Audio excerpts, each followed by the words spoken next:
Hey everyone, welcome back to the channel. My name is TBR Schmitt and this is my wife Samantha. Hello.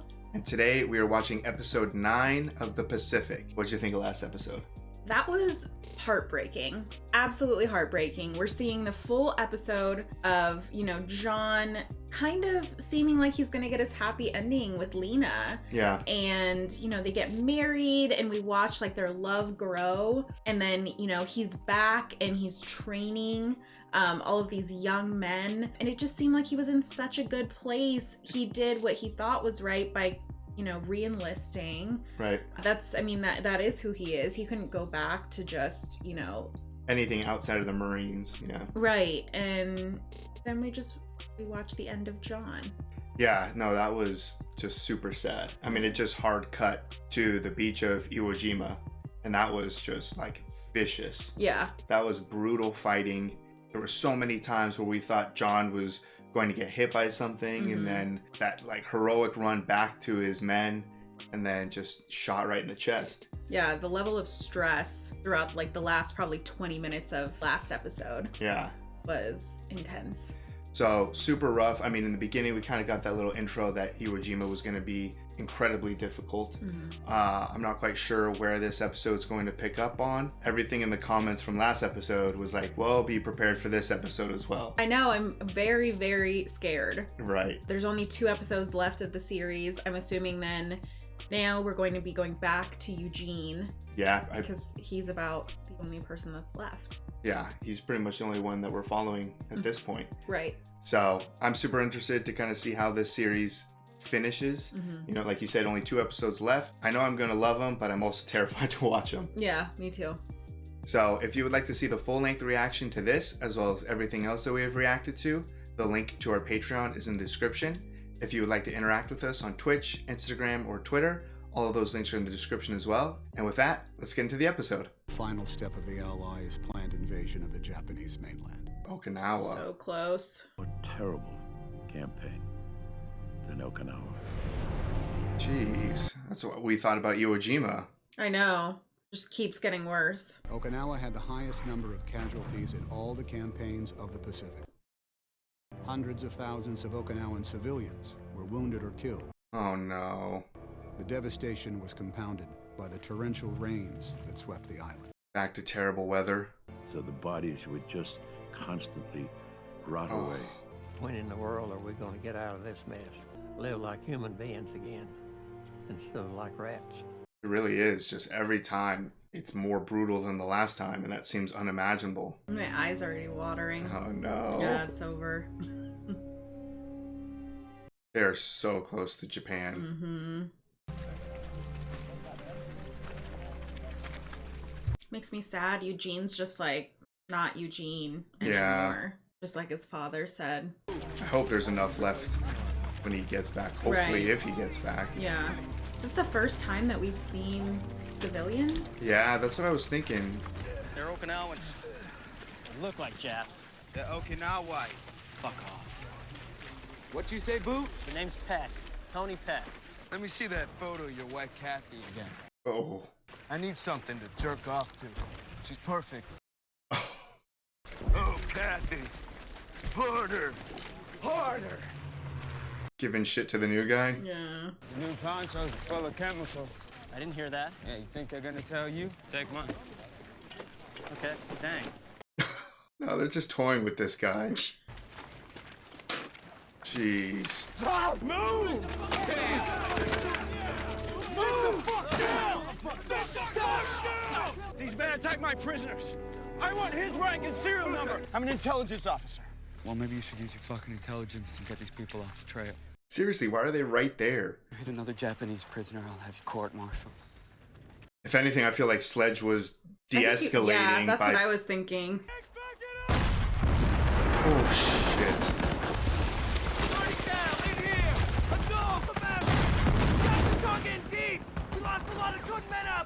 Can't imagine running through all this mud. And it just adds so much weight to your stuff. Just surrounded by bodies. Hurry the fuck up! Come on, boys, come on. We're not on level ground yet, come on. Jeez. Those new guys aren't really battle tested yet. Mm-mm. Put a small hole at the bottom. Helps with the drainage. Don't know why you bothered. They'll be dead in 2 days. My name's Ham. H-A, 2 M's. Ham with 2 M's. Nah, I gotta forget something. Why does it feel like he's doing something suspicious? Yeah. Oh no! He's taking the better poncho, but he's taking off all the mortars. That's gonna be terrible. Oh my god, it's just full of holes. Holy hell. Oh, there's dead bodies down there. Holes are supposed to be 5 yards apart. Sir, there's a dead body in there. Get in your hole and start digging. Oh my god. Fire! Short round! Short round! Short round! Let's go. Try again. No. Fire! Got it. Oh my god. Get rid of that, please. No, I'm fucking rounds are all wet. Get more then. There's ammo up the road. Just send that guy. Seriously. Fire! Let's go. Oh god. It's impossible to see anything.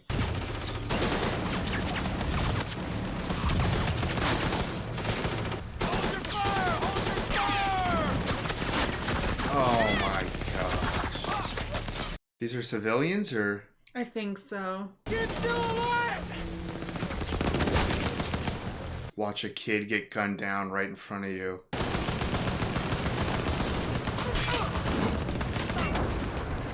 Yeah, seriously.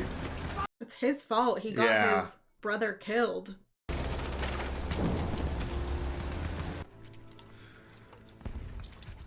The civilians, you should be giving them safe conduct. Well, the first time you see someone get killed, Get used to it.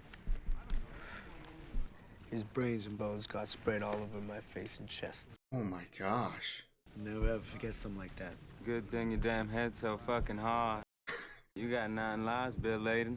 They'll get meaner and meaner. Better get mean, too, boo. Now that's a piece of ass. Wow. Kathy Jones? Thought you said your name was Peck. What's the missus think about Kitty Cat? I met her after I was drafted. What kind of Marine is drafted? Is this probably the first person that they've had with them that was drafted? Second squad, let's go. Why us? Because your squad's low on ammo. Oh my god. This ammo thing is really costing them. Because you were gonna get asses shot up. All right, let's go. Move out. Make sure to check everything. Just so far, they've just shown that they can hide literally anywhere. Yeah. So this is terrifying. I don't believe this retreat, like, for a second. I feel like everything's always a trap.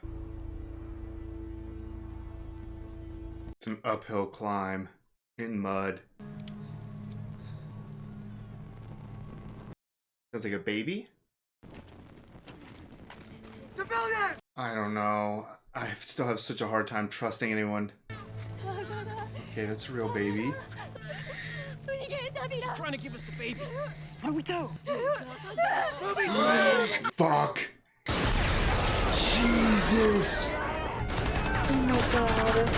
Oh, and they come charging down with the civilians. Oh my god. This is such a mess.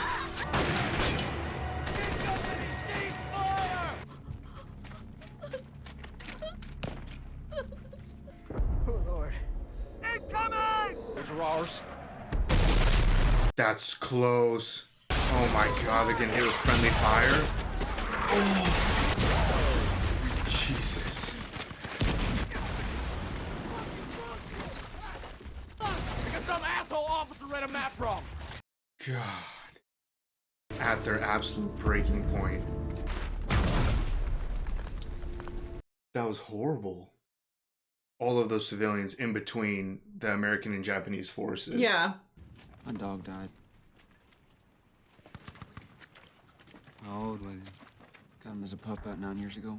They say dogs live, what, 7 years to every one of ours? That's how you have to look at it. That at least the dog was an old man. Yeah.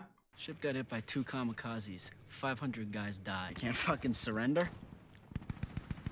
I hope they don't. I hope we get to kill every last one of them. Sledge, no. He's just past that breaking point. You're fucking married anyway. Oh, that did not faze Bill at all. Just a damn picture, Peck. Get the fuck out of here.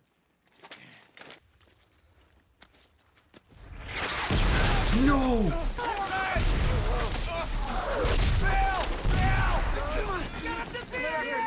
Bill again?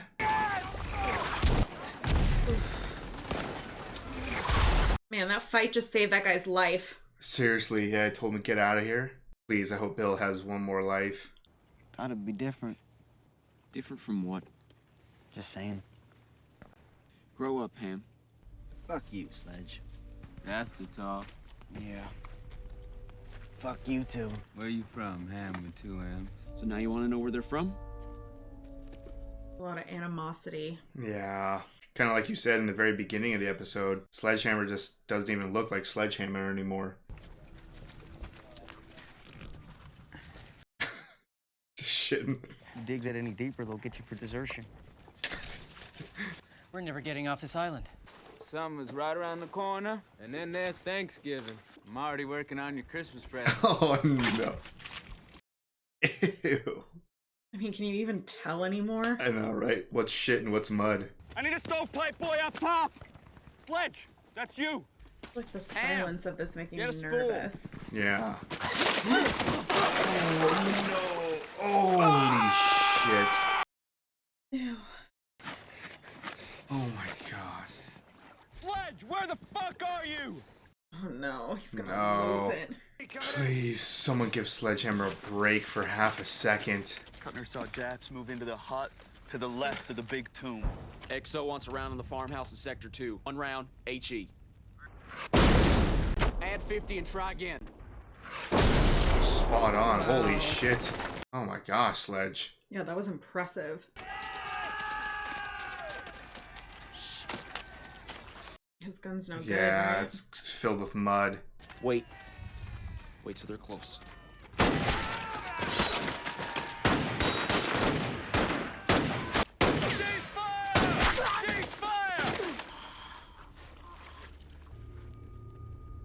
Jesus, Sledge, leave him. What for? He's a Jap, ain't he? Cease fire! Cease fire, goddammit! I told you to cease fire. Are you supposed to be observing? I see you with the goddamn sidearm. I'd use my goddamn hands if I had to. Glad that didn't escalate. I know. Just such a change from Sledgehammer from past episodes. I mean, 60 plus days in this. And they've been doing this for years, pretty much. Shut up, Shelter! Fuck you! Hey, back! Oh no, what's he doing? Come on, you fucker! Come on! Stay down! Fucking Ham. Oh my god. You stupid, stupid, stupid bastard! You fucking idiot! You're okay, Claire? What the fuck happened? Ham's dead. And Peck's gone. Get some shut-eye, both of you. Just like that, they lost their 2 new guys. It was for the best that they got rid of that Pack. Yeah. Poor Ham.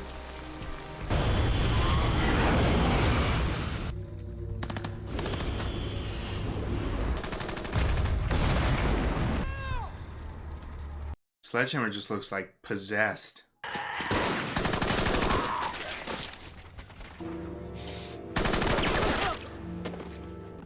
Just slow walk through misery. Might be a trap.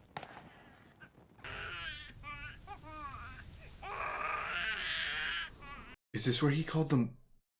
Oh no. Lots of people fired mortars up here. It doesn't matter. I didn't put that together right I away. didn't either. Snafu's always trying to make Sledgehammer feel just slightly better.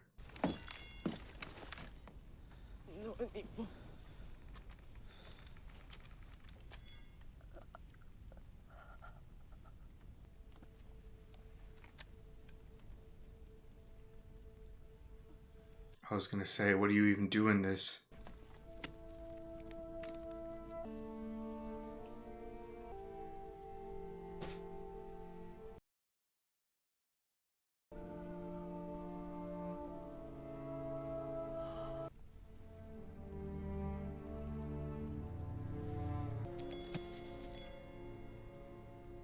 Find anything?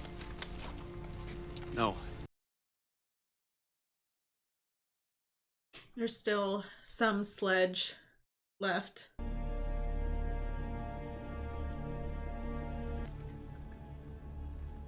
Yeah, I got him!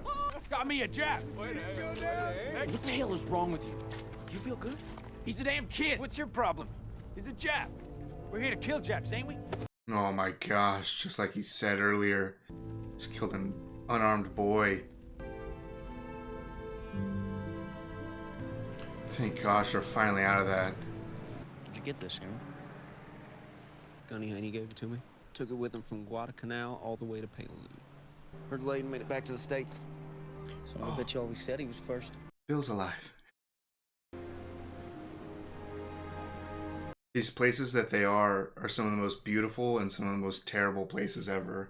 Vaporized an entire city in the blink of an eye. Oh, they're talking about the nukes. Anyway, killed a lot of Japs. Oh, they already dropped them? Yeah. Battalion mess is serving cokes and steaks tonight.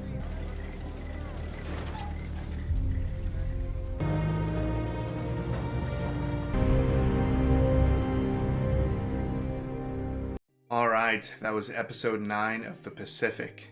What'd you think? I feel like there was a lot to unravel. There's a lot to talk about for this one. Yeah, so at the very end there, I was thinking about how casually they discussed. Dropped 2 nukes. Yeah, so it was just such a casual discussion. It kind of reminded me in Band of Brothers when they just casually dropped that Hitler was dead. Very true. That, you know, you would think that would be some grand scene or something like that, but it was literally just, oh, by the way, Hitler's dead. Right. And so in this, it felt very similar because for these guys, like, they're still in it no matter what is really happening outside of like their little bubble. They still have their own fights to fight, and like maybe when things are happening outside, they take a moment to celebrate some victories or whatever it is that they do, but it doesn't really affect them. They're not seeing like the whole picture.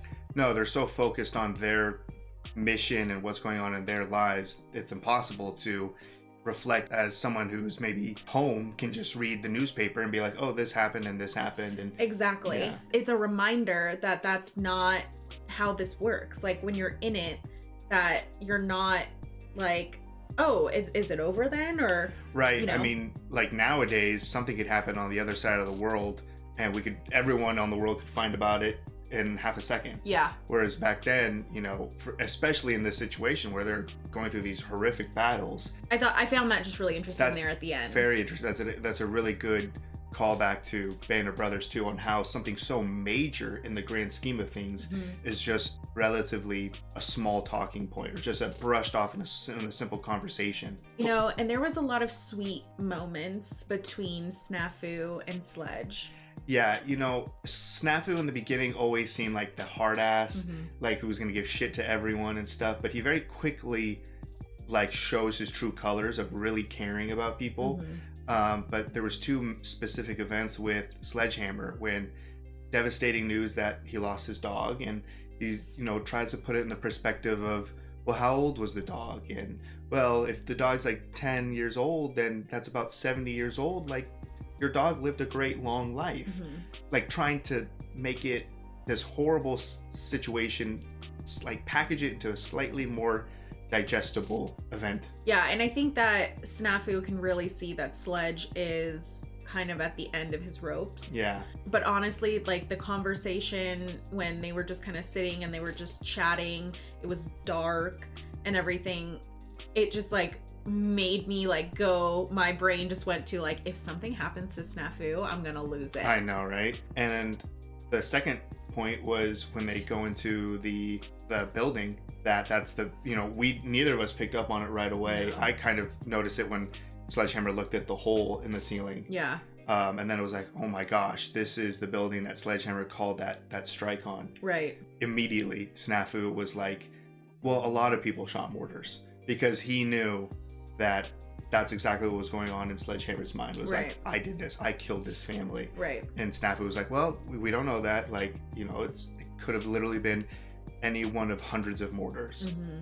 You know, Sledge was in there. He sees, I'm assuming, like the grandmother in the house, and she's very clear about what she wants. Yeah. You know, in any instance, like, I don't know what you do in that situation, but knowing exactly what she wanted, her pulling the gun and putting it onto her head, like, yeah, like that was very clear. But you know, that's not Sledge, and he sat there and he took her in his arms until she passed, and it was beautiful. That was a beautiful and super sad moment, because also, like, what an evil person would have done would have let her die there alone. Yeah. So if he would have pulled the trigger, I still would have been like, okay, well, at least Sledgehammer, you know, put her out of her pain and suffering, and it's what she wanted. Right. But when he, you know, put the gun down, for a second I thought, okay, is he gonna try to move her and bring her back? But I was like, she's really, really injured. Yeah. And then he just kind of embraced her in his arms and just held her there. And for someone to pass like that, to at least be held by someone, that's got to be huge. Yeah, and I'm sure, just like, you know, a few seconds earlier, he probably felt a sense of responsibility for what he'd done. But I think that he would have done that no matter what, for anybody. Yeah. Put in that situation, because that's just the type of person that he was. Yeah, I mean, even he hated Pac, and he was one of the first ones to jump up there and try to get him down. You know, and after that beautiful moment with maybe grandmother, like you said, who was passing away, he goes and has another opportunity to kill a Japanese soldier. I mean, was he a soldier? I believe he was a soldier. I don't think it was a civilian. I think he looked like he was maybe dressed for it, but then he was so disheveled and he wasn't unarmed and stuff. Yeah. So towards the beginning of the episode, Sledgehammer was just on a warpath of just, you know, who cares? I'm here to kill Japanese. Like, I'll do it with my hands, you know? And that scene of him just realizing this is an unarmed boy. Like, this is not a situation. Like, yes, this is the enemy, but this is not the situation to kill him. And to have someone else kill him, and Sledgehammer was immediately like, what the hell is wrong with you? And for that person to pretty much verbatim say back what Sledgehammer said earlier. Yeah, I think, you know, he immediately knew, like, I've crossed a line. I've gotten too far as well. So there was just a lot of growth, I think, for a lot of people in this episode. Mostly Sledge. I think just as like a unit in general, there was just a lot going on between them. I mean, they're on this island for over 60 days. I don't know if we ever figured out exactly how long they were there for. Or after the events of that, were they there for even longer or something? Like, we don't know the true length. Right, but I think it was, like, some of the episodes that we've seen, it's not always about the combat. Like, there's just so many other elements, and I think at this point, it's not even about the weather or the combat. It's literally just, like, the internal battle, for the most part, that a lot of these guys are having, and they're breaking, and that's why they're so short, you know, the amount of people that they need to actually accomplish what they're trying to do. Right. And they're getting restocked with draftees. Right, which I don't think that they had encountered just yet. I mean, maybe they had known that people were being drafted into, like, the army, but it sounded like as a Marine, that was, like, unheard of for them. So obviously we don't have military experience. We don't ever say that we know how this works. No, not at all. But it definitely seemed like such a shock that there was a drafted Marine with them. Yeah, you know, I mean, there was just so much in this episode. I mean, I quickly grew an attachment to Ham, too. I know. And he just passed away. And Peck, who I mistakenly called Pac quite a few times, I believe. But Peck, they, at least this episode, really made him to be, like, just the sole responsible for so much bad things happening. Yeah, I mean, he was kind of fucking up left and right. I mean, he got the ammunition wet, which forced them to go grab more ammunition, more mortars, and I don't know who, but someone got shot on that mission. Yeah. And then he was fighting with Bill. Like, Bill got injured. He survived, and now he's home. But I'm sure Bill would probably prefer not to be injured. Or home. Yeah. He'd probably, still want to be there. Yeah. And then, his whole thing of just charging up by himself, trying to get killed, got Ham killed. Right. Yeah, and Ham just seemed like he knew that he was the new guy, and he knew that he was inexperienced, but he wanted to do the right thing. And, he did risk his life to try to get Peck after Snafu kind of pulled Eugene out of there. And he did save his life. He saved Peck's life. Yeah, he did. But, the cost of his own. Right. So, yeah, Peck was just like... But, he was drafted. There was nothing internal in him of, like Eugene would have been destroyed if he didn't go. Like, we saw that early on in the season of the Pacific, that he just internally really wanted to go into the Marines. So for Peck to be drafted, there's not that inherent drive. So when he's surrounded by all of this just disgusting misery, that showed that scene of him just, hiding in his foxhole as, bombs are going off around him. They portrayed him pretty rough. I don't know if this individual was really responsible for all of these things. Yeah, but... In real life, but for the drama of the show, right, that was rough for him to be responsible for so much bad things. Yeah, it makes you it makes you feel like angry when you're watching it and knowing what he's doing. And I was happy when they pulled him, because it was like not only for him and his own sanity, but it was like for everyone else around him. It was dangerous. Yeah, for the safety of everyone, himself included, he needed to not be there. Right. So, and we have seen that a couple of times where people were pulled. There was the one gentleman that was in the night, and he was screaming. Oh yeah, he wasn't even pulled. He was just straight up killed. Yeah, he was killed, but there's like those moments where people seem to just kind of... It just snaps. It's beyond anything, and they need to get out of there. And it's happened multiple times throughout this series, for sure. So it just goes to show how rough all of this was. Right. Because even like you said, it's not just it is the environment. It is the war. Yeah. Now this episode, you throw in the civilians of all of this. Oh, I know. That was insane. Yeah, and we've watched a lot of war on this channel. And so honestly, I couldn't really remember if we had seen any civilians in this show thus far in combat. Obviously, in Australia, right, and back home that we got to see John, but I really do think that this was the first time. I think this was the first time, and it was aggressive. It was just dead civilians everywhere. It started with the family that was trying to run back, and it was interesting that the Americans stopped shooting. So they didn't give them cover fire. No. I don't know if it was they didn't want to give them cover fire, or they didn't want to accidentally shoot them, or whatever it was. But that was just something that I was like, why aren't they still giving covering fire? Well, and that's what Ham kind of went off about. To give them safe passage. Right. So I think that's what he was referring to. Yes. I just didn't want to assume. But that was the first time we saw civilians. A little boy getting shot. And then, when the civilians are coming down the hill, and it's the woman who's trying to give the baby. And I was hesitant because I was like, maybe a Japanese soldier put a grenade or something, or somewhere like on the baby or something. But it was reverse. She was strapped with like dynamite or something, and she was trying to save her baby, get her baby away from her. I didn't see that coming. I did feel with the civilians like running in like that, I was nervous about it. Even I was just like, the Japanese soldier could just not have his uniform on and run down with the rest of the civilians, get to us, but there's guns probably all over the place. He probably and then grab one and turn around and start killing people. Yeah, I wasn't trusting of it, but that's not what I expected to happen. No. And when she was trying to hand off the baby, I honestly, to me, it just seemed like more a mother just scared for her child. Which exactly, it was what it was, but it was more, I was thinking that it was about her just wanting, thinking my baby will be safer with you guys than she is with me. Yeah. Not an immediate, because of that. Yeah. So that was brutal. Yeah. And it just didn't stop. The civilians kept pouring down, and they just were completely caught in the crossfire from both sides. Yeah, because then they were, then we had the Japanese soldiers running down, and they were literally inches behind the civilians. Yeah. Like mixed in, running down, and what do you do? I mean, Yeah. even if you're an amazing shot, you're still going to accidentally hit something that you weren't planning on. yeah, I mean, these are guys that are literally like sliding down muddy hills. Like there's no knowing where they're gonna go. No, and these guns are not necessarily the most accurate guns of all time either. Yeah. So it's just pure chaos. Yeah.